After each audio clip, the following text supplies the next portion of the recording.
All right. Well, I have the absolute joy of being able to introduce your moderator for today, Julia Stasch.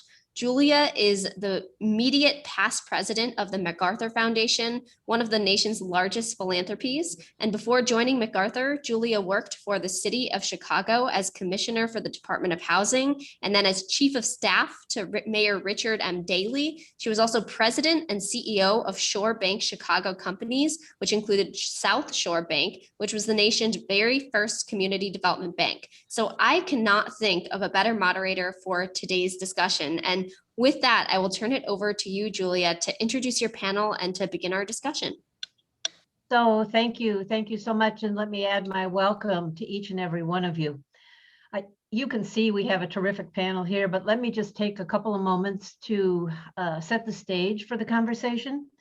And this panel was organized by the Corporate Coalition of Chicago. That may be a new name for you, but the Corporate Coalition is a growing group of companies in our region, large and small, public and private, old and new, that along with some key nonprofit partners, they've come together around a single purpose. And that purpose is to reduce the severe inequities that hinder shared prosperity and good quality of life for all. You know, Corporate Coalition members are committed to interrogating how they hire, support, and promote their employees, how they procure goods and services, and invest in communities.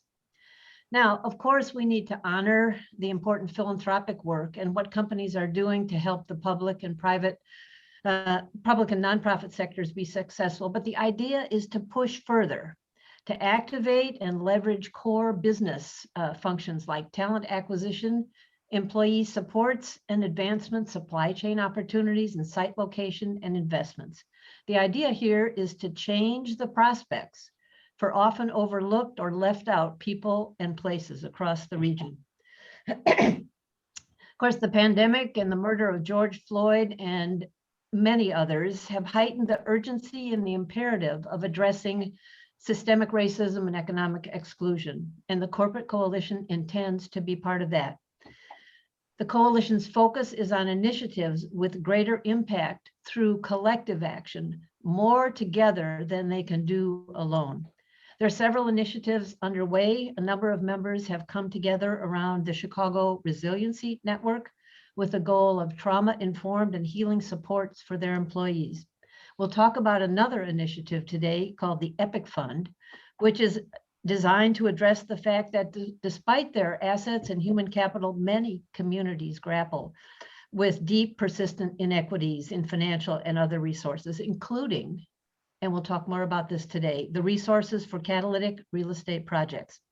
These are the kinds of projects that reflect community aspirations. They're often led by people of color, and they have the potential to contribute to significant change in a community's economy, to build wealth and improve the quality of life. We're talking here about jobs, services, amenities, increasing the value of nearby properties, signaling change, and boosting optimism. But let's step back a little bit and talk about what's in place to support these kinds of projects, but importantly, what's missing. That's the topic today, what's missing. What are the capital gaps that need to be closed to reduce the inequities and increase the scale and accelerate the pace of catalytic projects in the communities that really need them? So your panel today, it's full of just the right people to talk about it. You'll meet, first of all, Calvin Holmes, who's the president of Chicago Community Loan Fund, a 30-year-old community development financial institution, or CDFI. CDFI, he'll talk about, are a critical component of the financing landscape for communities. You'll also hear from Lyneir Richardson, who is the co-founder and CEO of the Chicago Trend Corporation. It's a social enterprise specializing in the kind of retail development that drives neighborhood transformation. Curtis Reed is here with us too, the region manager, middle market banking and specialized industries for JPMorgan Chase.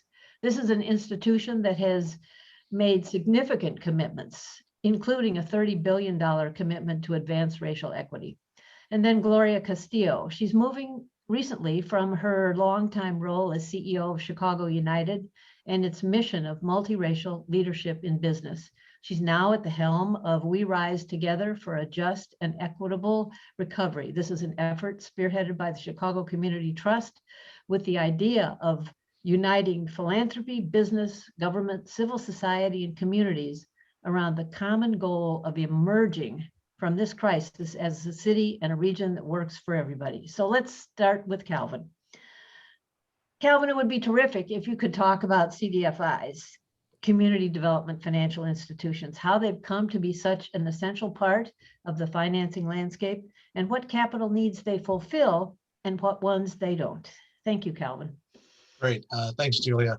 Let me first say to Curtis that I'm wearing this blazer, my brother, because you may not realize it, but you're my largest investor. So I'm from the old school, and I knew I had to come correct. So to all of our participants, I would just want a shirt, but not for this man, and he is not being predictable today. So it's really great to be here.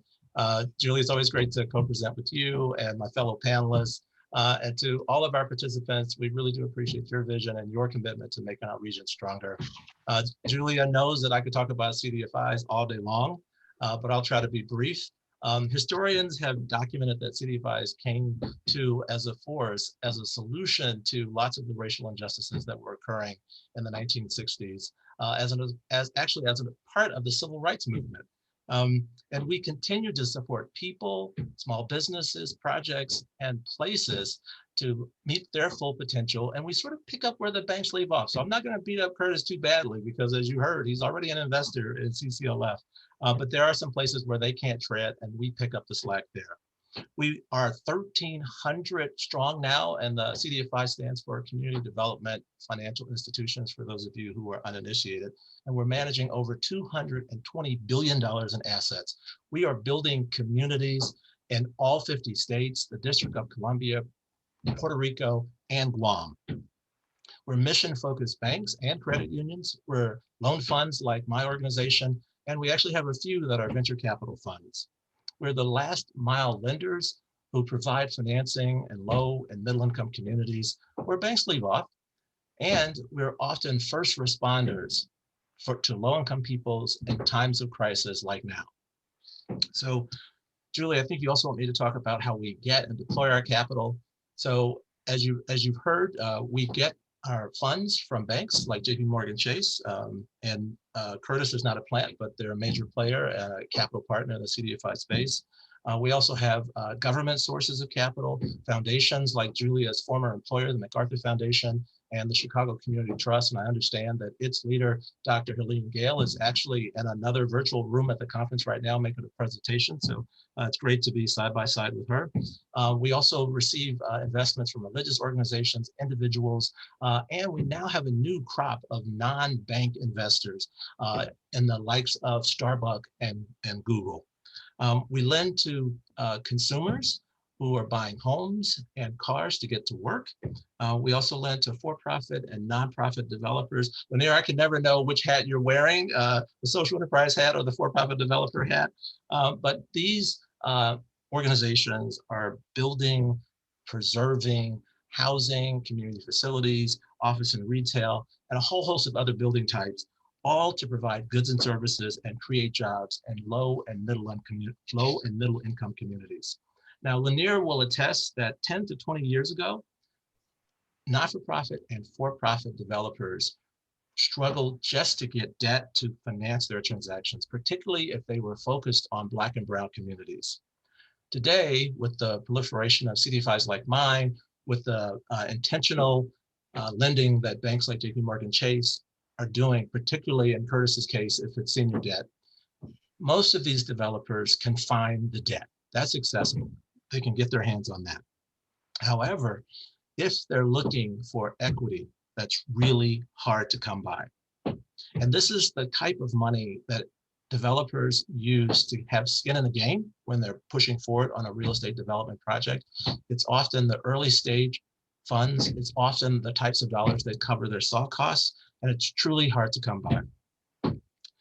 As you all know, and as we're all much more present to post our civil rights unrest last summer and the unbelievable experience around George Floyd, developers who hail from communities of color don't have family wealth. They don't travel in social circles with wealthy people. They often don't have business relationships with private equity and venture capital funds that provide this type of equity financing typically. And they don't own properties that value high enough where they can leverage the value of that real estate in order to invest in their development projects. And therefore, their deals tend not to move forward, or they spend so much time trying to cobble money together to get across the finish line. So Julia, true at-risk equity capital is what's the missing gap most in the marketplace. And I know we're going to talk more about strategies to pull that kind of capital forward, particularly for developers of color and low-income communities. Well, to help make this concrete from all of those on the call here, can you give me one or two examples of projects that are, have been sort of on the sidelines, waiting for the scarce or totally unavailable equity? Sure, Julia. So unfortunately, there are way too many of them. But one common need arises when a emerging developer of color, a minority developer, smaller developer enters into a partnership, a joint venture with a majority developer on say, a larger mixed-use development. And there comes a time, usually pretty early on in the relationship, where the smaller minority emerging developer has to also satisfy a capital call requirement. Well, that could be tens of thousands of dollars, it could be hundreds of thousands of dollars, and sometimes it's further north than that. Well, if you're one of the developers that I've just described, you don't have that money. And what we're trying to do is solve for that. So we all know, again, that these are folks who, for the reason of historic discrimination, have not been able to accumulate wealth. I can speak for myself. I'm from downstate Illinois. I know you, but I don't know enough folks like you. And I'm not saying that you're uber wealthy, but I don't naturally travel socially or professionally in circles of wealth. And you're going to hear me say it again and again and again. I live in South Shore. I'm still waiting on my home value to recover. And there are lots of developers who have the same background and the same situation. So they can't leverage their personal property assets to get into the game at a high enough level. So clearly, one of the things that we're working on is to have equity capital to serve a function in the marketplace as restorative economic justice. Now, another example is that the Chicago Community Loan Fund is working with a developer who's trying to bring online a grocery store in the Austin community. And it's a food desert, and that developer needs about $2.5 million in equity. Now, we want to help, and we're committed to helping this developer because we know that that neighborhood needs the fresh produce, meat, and fish, and the jobs are going to come with this grocery store. It'll make the community healthier. But unfortunately, most of the money that we manage is just debt. And Lyneir, you know that all too well, right?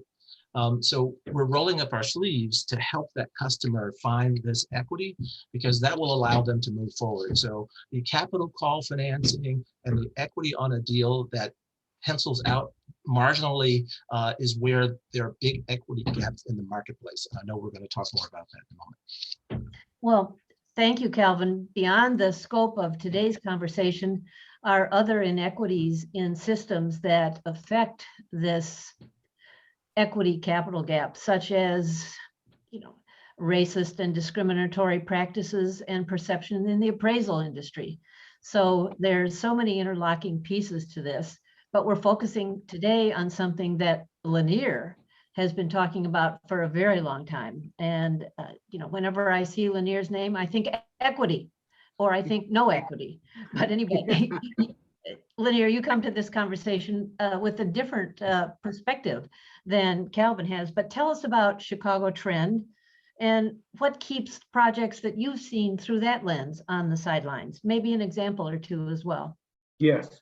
So Chicago Trend, as Calvin mentioned, is a social enterprise. We're formed in 2016 with the mission to strengthen neighborhoods by catalyzing and accelerating strategic retail and commercial development. We do our work by using data and analytic tools to identify opportunities. We call it data, deal making, and dollars. Deal making to connect either developers or retailers or entrepreneurs to neighborhood development opportunities, and then ultimately using capital to support or incentivize development in neighborhoods. It's been a lot of fun for us over the last 5 years working really in joined at the hip with CCLF and getting capital to entrepreneurs of color and entrepreneurs who have this focus on how do I get a deal done in our neighborhoods. As you know, as you mentioned, I've often talked about this challenge of how do you create wealth in communities. And yeah, wealth is created by owning assets that generate revenue, really on a recurring basis, and hopefully assets that appreciate over time. And if you look back on how you get real estate projects done, it requires some wealth. It requires either money to pay for pre-development expenses, land control, site evaluation, environmental report, just standard due diligence costs, legal costs. These are sort of at-risk capital. But then even with willing banking and CDFI partners, it still requires some level of true equity capital. And so, my sort of summary of 2020, I called it the year of pandemic, of protest, and of political pandemonium. Sort of PPP was my PPP. And what that meant for us was it became clear that, to get deals done in neighborhoods, we had to help empower more entrepreneurs of color, more local residents, more development organizations, whether for-profit or nonprofit, with the tools and resources needed to own assets in their community. And the missing link, even when we, I'll give Chicago Community Loan Fund a lot of credit. We've been able in some of our transactions to get, debt financing for a project as high as 90 or 91 or even 92%, right? Which in some respects, and I've joked to say, we're no longer, it's unfair even to keep pushing our CDFI partners with a lender's lens to continue lending at, 90, 95%, 93% sort of loan to value ratio. What's missing is the patient, flexible equity and equity-like capital that says, we're not asking for a grant. It is, we believe, here's the pro forma for the project.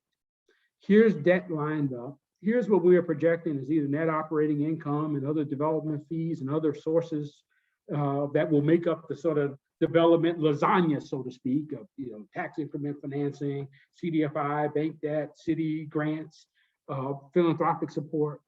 But what's missing is still this equity piece. And the equity piece is all around, historic, systemic, racial inequality in a lot of respects. And so how do we work with our philanthropically motivated impact investors to get equity-like capital to entrepreneurs? Let me give you an example. This is the most recent example. We've now bought 2 small community shopping centers, one in Chatham, one in the borderline South Loop and Bronzeville neighborhood. Both are different sort of settings. Chatham is middle class, well-established, long, history of business and commerce, Black community.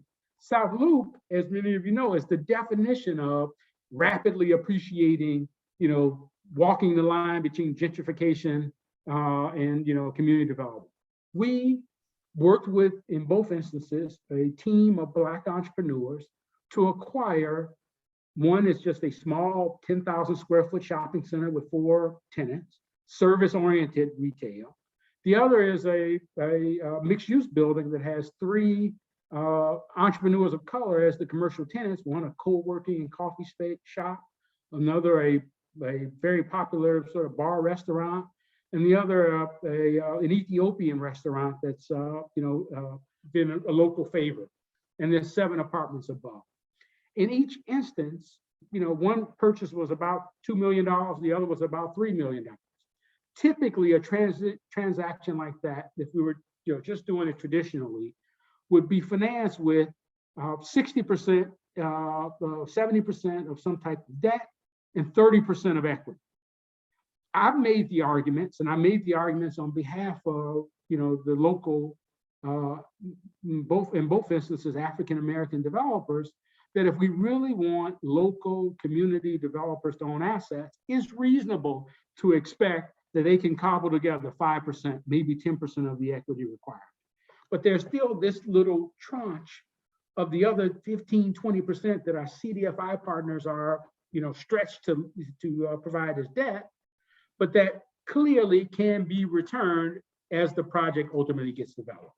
And so that meant in each one of those $2 million deals, there was an equity gap of as large as $400,000 or $200,000. And so, that's the focus that I keep sort of driving people to, that if we want to strengthen neighborhoods, we want to create wealth, we want to have local ownership of assets, we want to have people patronize and protect the properties that they drive by every day, and that those properties actually catalyze other development and strengthen their home values, right? So, the best way to fight gentrification is to own something, right? So let's have people own something in appreciating neighborhoods. The way to do that is we got to get more equity and equity-like capital, two smart, well-structured deals, two entrepreneurs who are bringing what they have. It's not like we're not bringing anything, are bringing the 10% of capital that they have and a whole lot of, sweat equity and entrepreneurial ingenuity to the table to ultimately get projects done. There's a role that corporate and philanthropy, and I would say some philanthropically motivated impact investors. We can get your capital back, but it's not, we don't need someone that says we need 5 points up front and we need 8% pref and we need 50% of all of the profits. Wealth is not created in that way.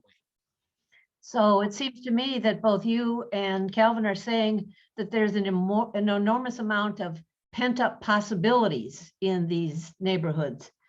Not that equity will fix everything, but you need equity to make virtually anything possible.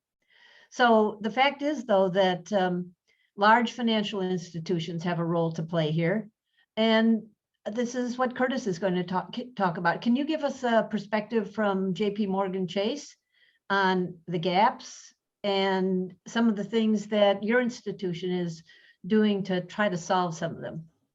Absolutely. And really happy to be here with you, and pleased to be a part of this powerful panel. And my apologies to anyone that notices that I'm underdressed. And next time I'll come a little sharper. But no, as you mentioned, no, Curtis, the fact is that the other two men are overdressed, and you're perfect. So okay. Relax.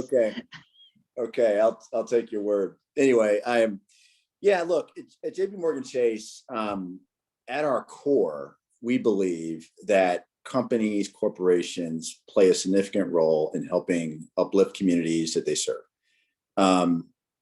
I just think about Chicago. We've been in Chicago 200 years. I've been told that Abraham Lincoln signed our charter.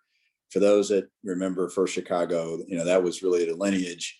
And so we've been in this community for years, and we've been doing investments in this community, right? I think sometimes people think about George Floyd and the pandemic as the time when, corporates sort of became awoke to these issues. But we've been, across small business, across helping find good quality jobs, for people, revitalizing neighborhoods, financial health and wellness. We've been doing that in a significant way. The main difference, I would say, that's happened as a result of the pandemic and sort of post George Floyd is that we've said we need to double down further through the business. And so most of our major investments, just looking at Calvin, as we think about that partnership, has really been through our global philanthropic efforts.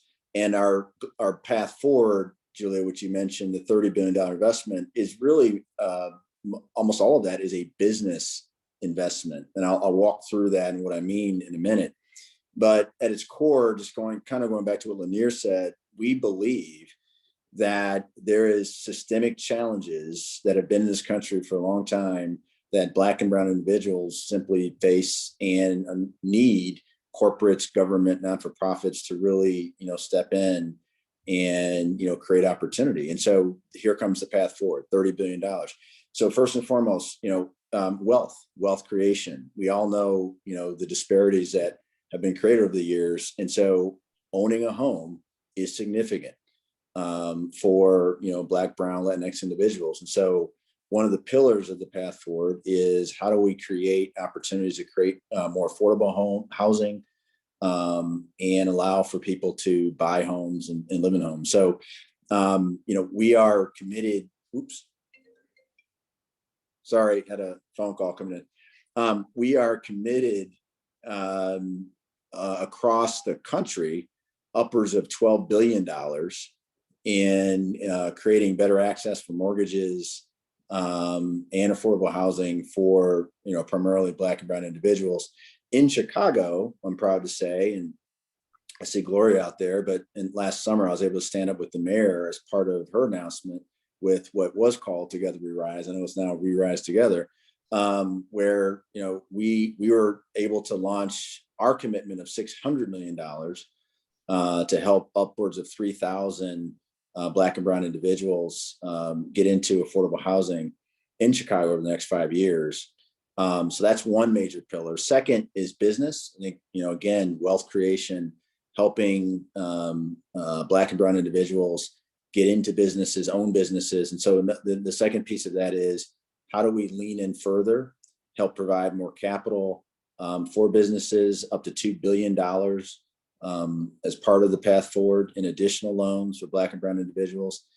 In Chicago, we are looking to support upwards of 1,500 businesses over the next 5 years, not just through capital. I know that's where the mind goes first, but how do we help close the gap in terms of understanding how to access capital, source capital, use capital? There's severe deficiencies in terms of financial literacy and financial structure in small businesses anyway, and that's only magnified in many of the South and West communities and Black and brown owned businesses. And so we know that we have to prop up the right resources to help business owners to know how to access capital and use capital. And so that's another pillar. And then there's a variety of other creative things that we also are launching as part of this path forward. A couple that I'll mention, we've partnered with Ariel Investments, who launched a project called Project Black. And at its core, it's focused on, look, we absolutely need to help small businesses scale, Black and brown businesses. But how do we take businesses that are already at scale, minority-owned businesses, and just accelerate that further? How do we take those mid-sized businesses and get them to the multi-billion-dollar businesses? So we've invested $200 million as part of the fund that Ariel Investments is raising, which I believe is a $2 billion fund. So 10% of that we're investing. And they are targeting large-scaled businesses that are either minority-owned today or not minority-owned, but will be minority-owned. And then they will use that equity capital, to invest in those companies and to scale them further. And as part of that, as sort of a corollary connection, we also have a significant supplier diversity commitment, $750 million over the next 5 years to support Black and brown suppliers, JPMorgan Chase. We have that same commitment in Chicago. And that effort is really about how do we help scale businesses, Black and brown businesses, as low as $1 million in sales by providing that, critical revenue, that businesses need in order to grow. And I know there's a number of, going back to the corporate coalition, a number of companies in Chicago, and for that matter, across the country, that are absolutely focused on that. Supplier diversity is not new, but clearly there's a lot of energy, post George Floyd around how do corporates lean in, do more, and supplier diversity is absolutely one of those, core offerings. Knowing that we're going to talk about equity and, clearly as a bank, our main offering is debt.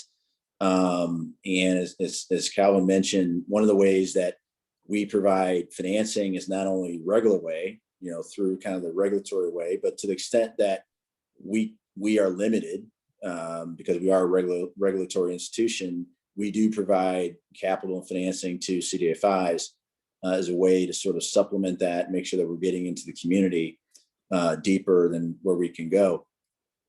But, as I know we're going to talk about, equity. One thing that we are doing, and I'll mention a project that we did, is figuring out how can we be creative and not only provide the financing that we've always done, but perhaps even lean in a little bit further and perhaps close that equity gap. Because when you think about a project, there's a multitude of layers, and then when it's really equity constrained, those layers can get pretty complex as you're trying to close that equity gap. And so you can hopefully make it easier for an initiative like Epic to perhaps come in and help support. So we did a project in the Auburn Gresham neighborhood, and it's the Auburn Gresham Healthy Lifestyle Hub. It's like a $15 million project that, mixed use, providing, healthcare facilities, offices, variety of things. Beautiful building. I think it was built in the 1920s. And we were able to support through, our community development banking. We provided $4.4 million new markets tax credit financing as part of that. We also provided up to $5 million in sort of bridge to TIF financing. I mean, that's pretty creative there.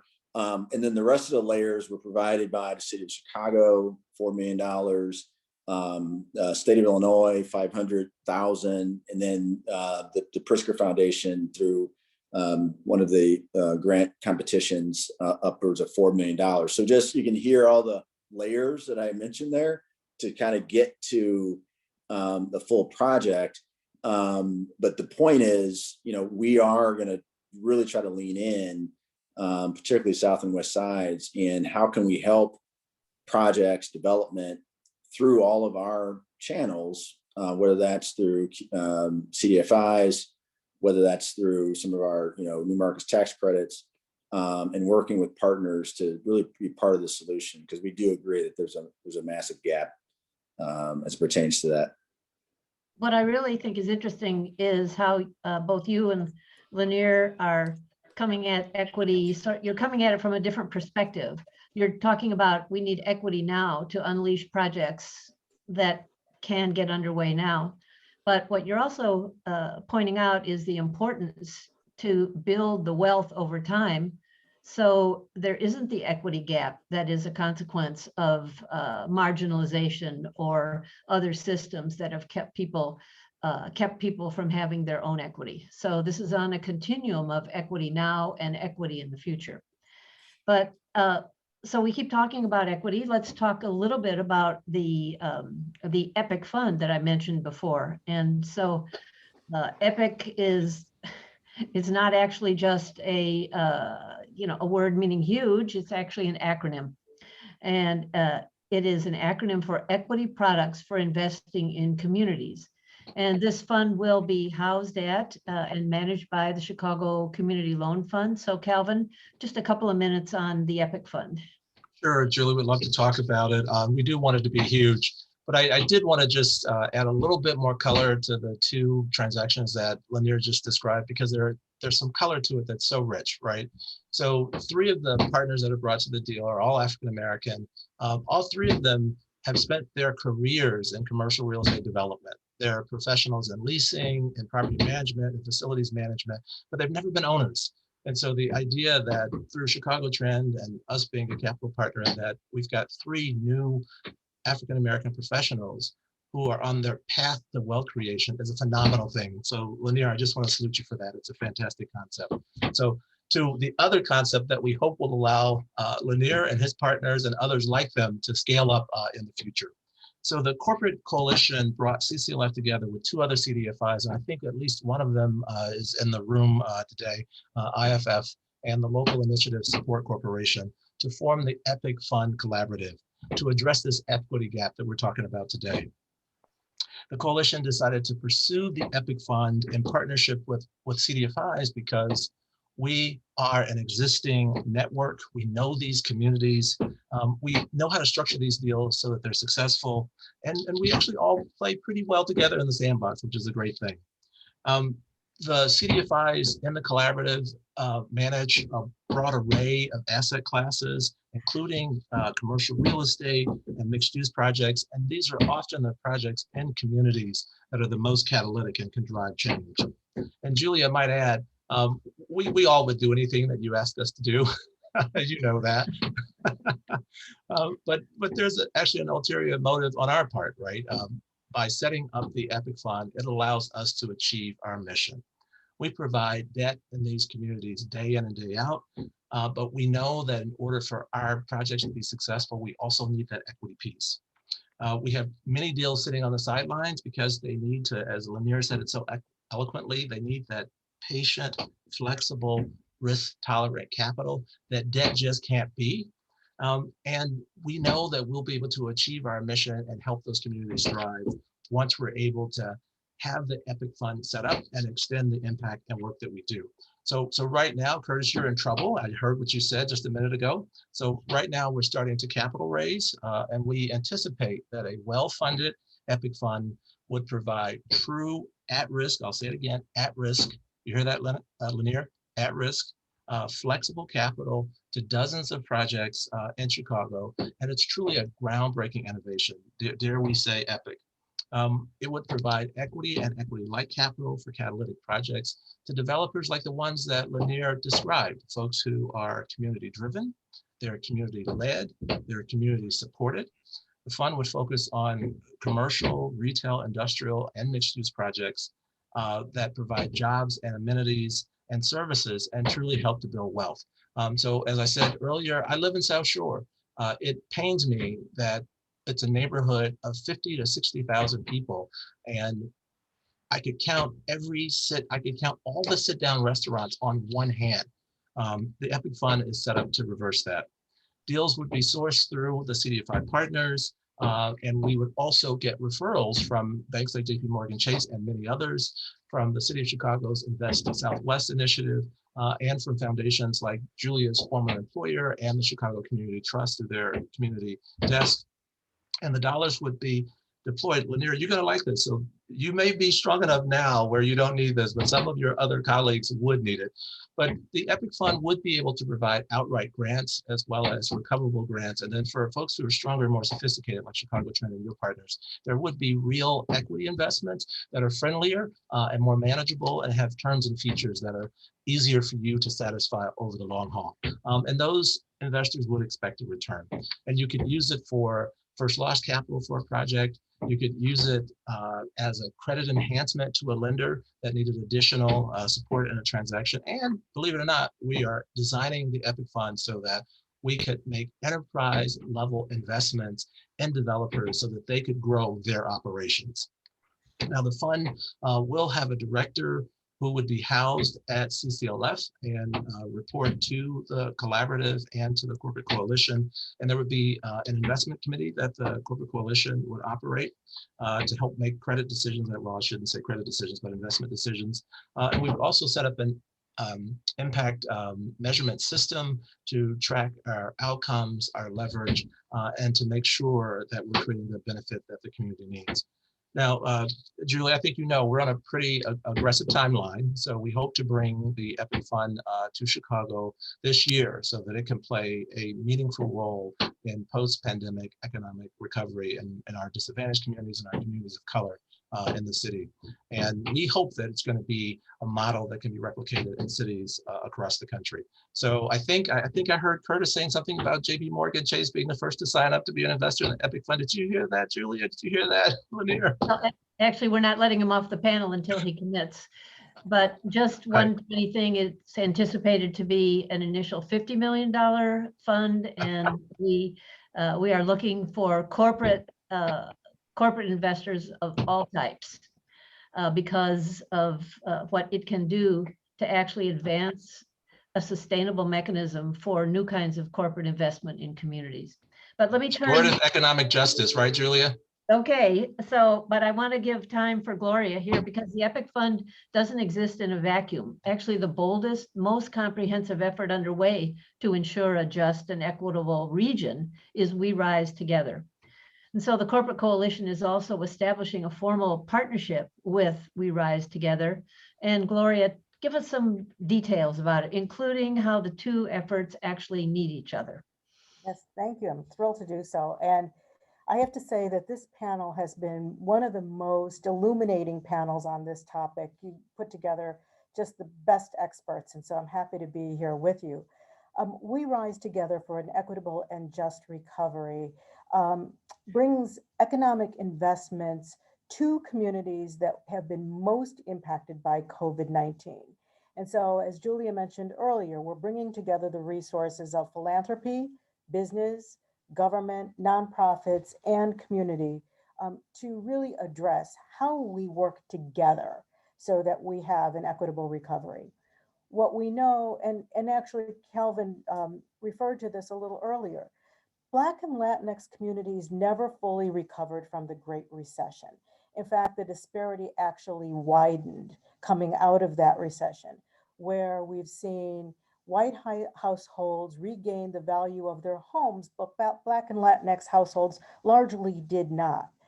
And if we want the entire region to build back better and to be stronger for everyone, we cannot leave behind 2/3 of our residents. Chicago in this region is basically 2/3 Black and Latinx. And so if we think about the health of the entire region, this is not an initiative that is solely dedicated to Black and Latinx populations. This is an initiative that is about the entire region thriving, but you can't do that unless we thrive together. So our three goals, which are all focused on economic recovery, are essentially to spur neighborhood investment, to strengthen the small business community, particularly that of Black and Latinx businesses, and to increase employment in the Black and Latinx communities. And so what you're seeing is that this is very complementary to what the coalition is doing in many ways. So we have a common mission, which is we really want to see neighborhood transformation. And we know that we have to have some place-centered initiatives in order for us to be able to do that, and very focused investments.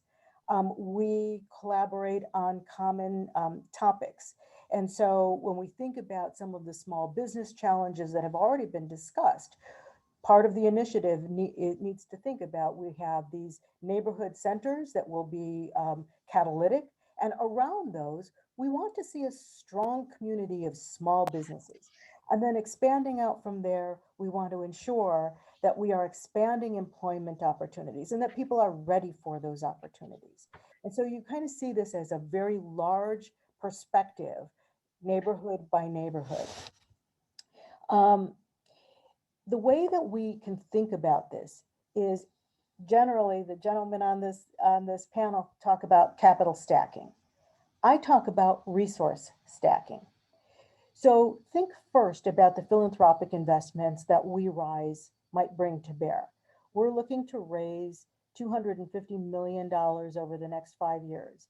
And for many, that sounds like a lot of money, but we know that that's a small drop in the bucket in order to create catalytic neighborhood transformation.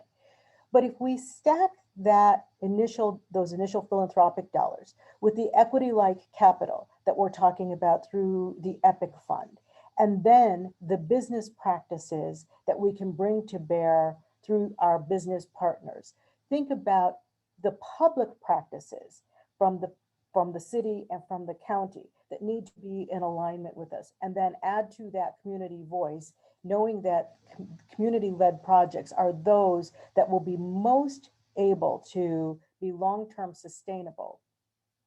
That's how we see this model working. What it really means is that no one initiative can work alone.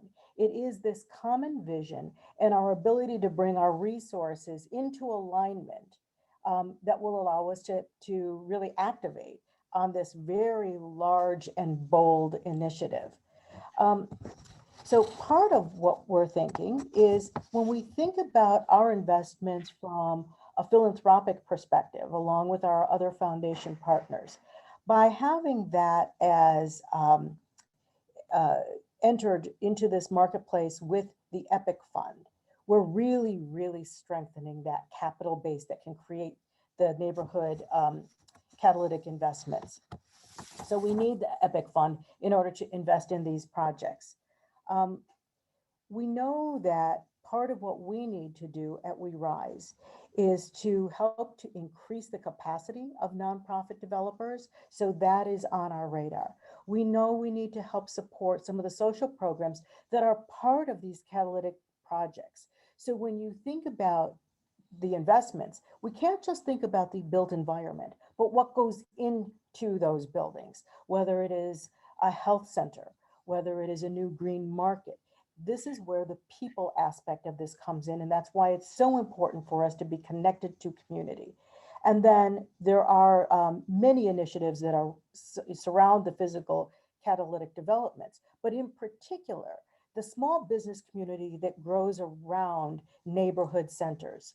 And that's also an important part of our work, is to help develop the strength of the small business community. So you can start to see how a single catalytic investment in a place-based opportunity can expand then to support the small business community around it and support the workforce around that. And that's the kind of comprehensive thinking that we're bringing to We Rise. As partners, investments in the EPIC fund actually count towards We Rise Together. That is how closely aligned that we are working. It's really important for people to know that they can make an investment in We Rise, they can make an investment in the EPIC fund, but we are aligning our dollars so that we have a common vision and a common outcome of a stronger region. And really, it's the importance of working together with that big vision that is going to allow us to work with other foundation partners, United Way, Metropolitan Planning Council, and our philanthropic and business supporters. This is a really big, deep, mission-oriented partnership, and we're excited about it because we know it's ambitious. We realize that this is ambitious, but this is a moment in time in which this kind of ambition can take hold. We've all been saying that we don't want to experience a moment, we want to experience a movement. And the right movement for this moment is strengthening neighborhoods where we can see people thriving and enjoying the assets and all of the complements that we see in the wealthy neighborhoods of Chicago need to be spread across the many neighborhoods of Chicago. There are lots of community assets. We need to build on them. And we invite everybody to join us, by the way. Well, Gloria, thank you. I think we have time for maybe one question and then a quick lightning round amongst our panels. Emily, do we have a question? Yeah, thanks, Julia. We do have an audience question from Kate. She is unable to come off mute, but I will read her question for her. She asks, how can major developers lean in to support minority-owned developers and professionals? What is the ROI for them? And are there any project examples of successful partnerships? So, Calvin, is that something you want to take on? Julie, I was going to assume that Lyneir was going to take the first swat at it since he's in so many of these deals. And Mark Scrimiti has pointed out that whatever my neighbor is doing above me, there's some construction going on. So I didn't want you guys to be subject to any more of the noise that is driving me crazy. It's a great question. One of the conversations that I had recently that was really eye-opening for me was one where there was a minority developer who was successful in partnering with a strong, socially progressive majority developer, and was very proactive about it and had sort of good chemistry, if you will.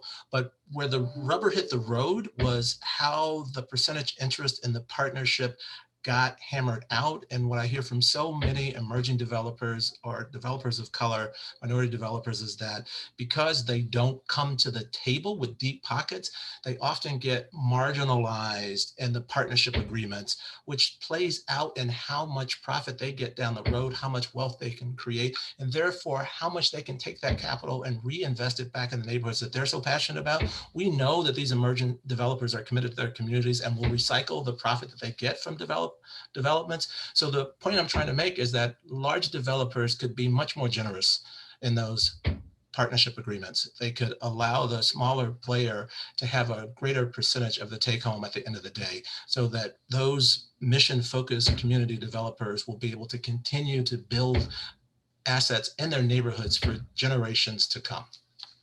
Yeah, Lyneir, and why I'll don't just you- add, yeah, please do. very quickly.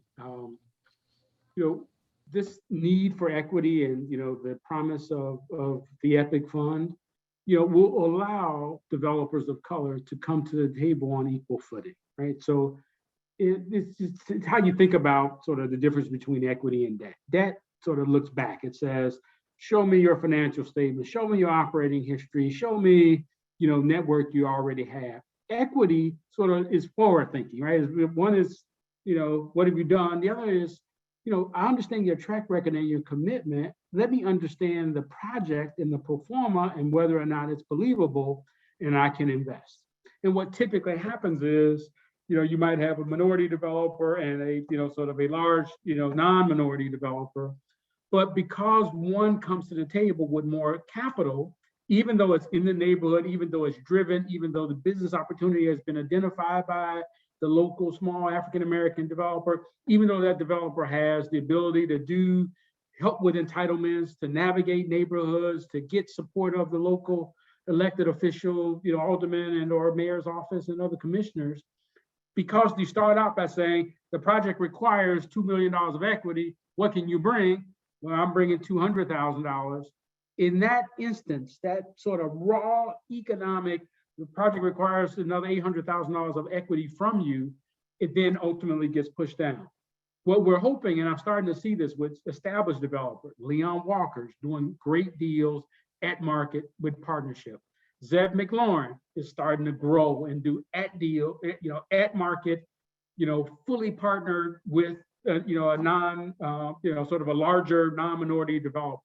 What we now hope is that Leon Walker and Zeb McLaurin might be able to do deals with other smaller developers and community developers, and we're starting to see that happen. So, there's certainly hope, and there's the ability to partner and navigate, I think can be profitable for both small local developer and, large developer and contractor who wants to see growth and wants to help strengthen neighborhoods on the south and west sides of the city as well.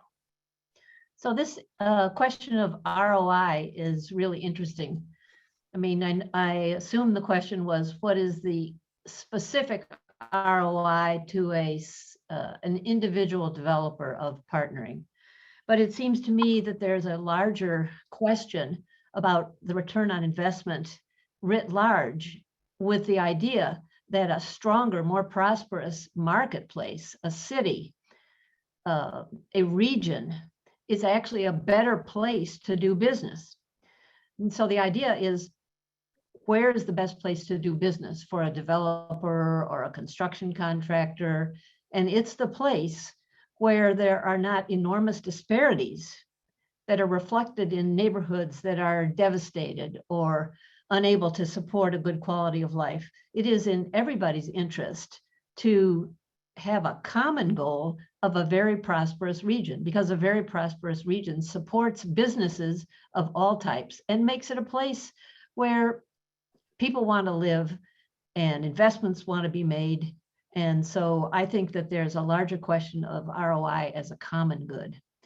So I think that I'm going to ask each of the panelists to respond to a quick lightning round in just the last minute or two. So if you had a thought-provoking comment that you wanted to share with all of those on the call about this moment in time and our need not to squander the interest and the passion and the desire to actually come out the other side in a world that works better for other people, what would be your comment on this moment in time and the imperative for people to make it stick? Let's start with you, Curtis. Yeah. First off, I'll just quickly, what was different for me kind of post George Floyd, I live in a very affluent neighborhood. I live in Hinsdale. It's maybe 98% white. I'm not sure, but a tear came to my eye when I saw a march starting downtown Hinsdale, mostly white people, with Black Lives Matters and, just out marching and cheering about, hey, this is a moment where we need to make real difference. And it just was a reflection for me because my grandmother in Mississippi marched for the right to vote. And to see this time, which is a sad time that we still need to march, but to see it be a multi-racial,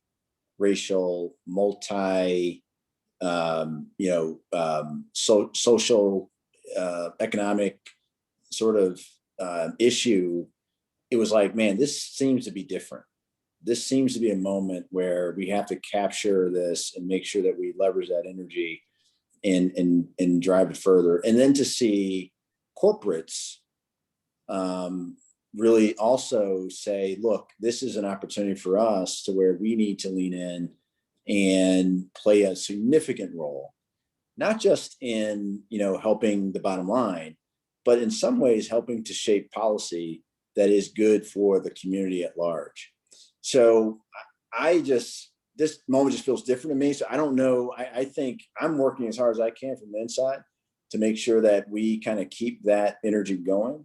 But it clearly feels different to me. And if there is a worry, it's a worry that, it starts to become distant. And I do worry about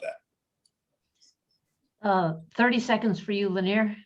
Yep. So I want to racial justice investing, racial wealth gap closing. If we're not doing wealth creation, where it's like one hand clapping, right? So, this need for equity and this need to help people of color own growth businesses and own property that can generate revenue and create wealth over time. That's the clarion call. That's what's so crystal clear to me, that these large commitments and all of the attention is really focused on the disparities. Capital can play a role in closing the racial wealth gap and addressing systemic inequalities, and the concept of sort of racial justice investing is something that I'm really excited about. Calvin, for you. I just think about three groups of Americans that have been systemically isolated for 400 years: African Americans, our Latin community, and our indigenous population. And we are not going to be able to reduce the racial wealth divide until we think about risk differently. And I encourage folks that have wealth to partner with knowledgeable partners in these communities who can make investment and minimize the loss of principal. So just CDFIs have invested billions of dollars for almost 5 decades across communities of color, and we collectively have lost less than 2%.